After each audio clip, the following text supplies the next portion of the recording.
Previously on Alan Wake. Alan Wake, he is a writer. He writes horror stories. He has a wife, very lovable wife. He has writer's block, sad face. Wife says, you know what, get away from it all, let's have a vacation.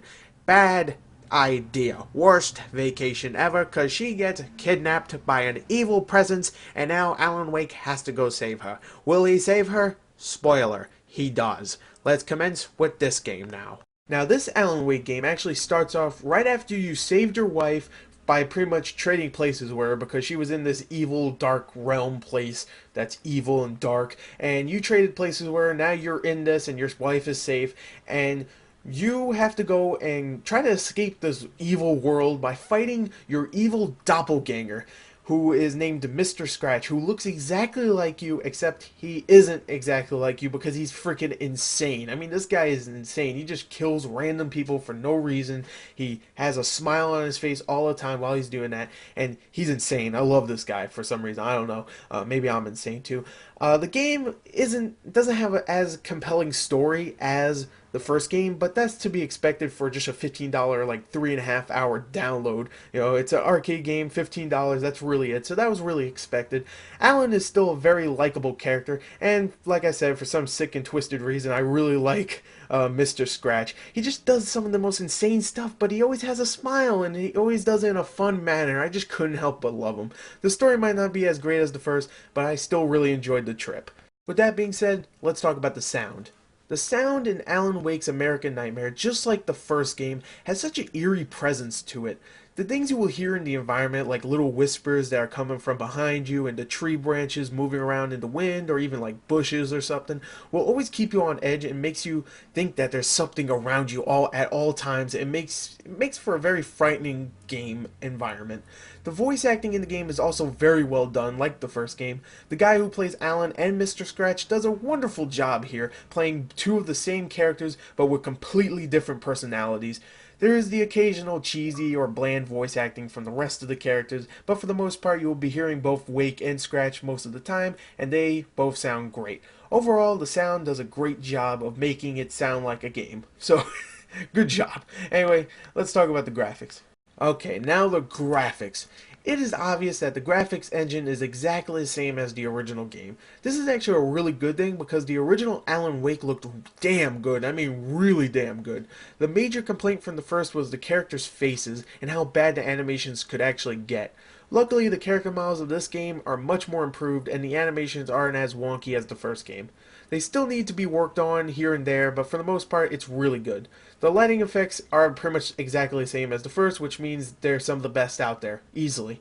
Now, one huge problem with the graphics in this game, though, is that you never see an environment fully lit, which sure adds to the creepy factor, but you never get to see how vivid and nice the place you are in can look like, unlike the first game, which gave you plenty of moments like that. Besides that, the graphics are damn good and fantastic if you compare them to most of the other $15 downloadable games out there.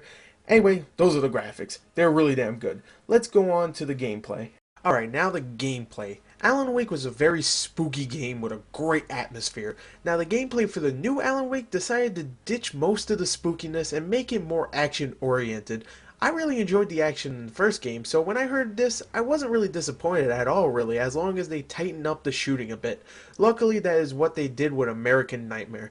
You still have to burn off the dark, which sounds really wrong, off the enemies, and then they are vulnerable to gunfire. That's pretty much how Alan Wake 1 was, it's exactly the same for this one. And they give you plenty of different weapons to use to dispatch your enemies this time around. You get a submachine gun, shotguns, rifles, revolvers, a freaking nail gun, and a crossbow, and plenty more which you actually unlock throughout the game by finding specific collectibles that are scattered throughout the environment. You also get a bunch of different tools to use to burn the dark off, which still sounds wrong, like your trusty flashlight, flares, a flare gun, and flash grenades. The gunplay is extremely tight and can get really intense when a bunch of enemies gang up on you.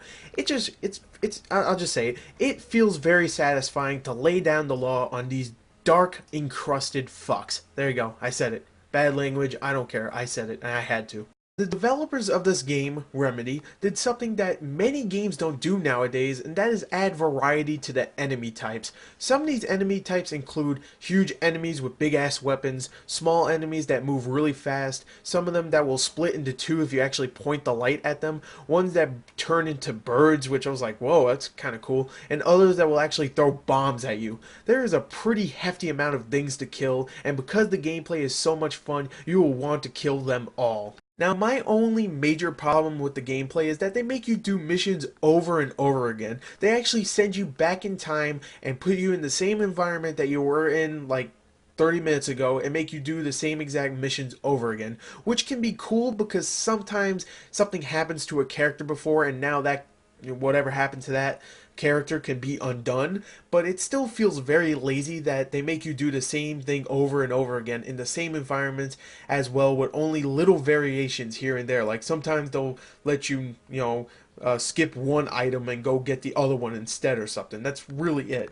They also add a brand new mode to the game called the Fight Till Dawn mode, which it's pretty much a horde style mode where you have to keep on fighting wave after wave of enemies, each getting of course tougher and tougher until time is up. Because of how tight and responsive the gunplay is, it's actually a lot of fun to play, but sadly it's only a one player mode, which makes sense because having multiple Alan Wakes on the screen would just look silly. And look what happened when we had one Alan Wake doppelganger. It didn't turn out so well, Mr. Scratch, you freaking insane son of a bitch. Anyway, overall, American Nightmare is a great addition to the Alan Wake series and easily proves that it's a series that should be played. It might be pretty short adventure, it's only about 3 to 4 hours long, but for the 15 bucks you were paying, you were getting plenty for your dollar.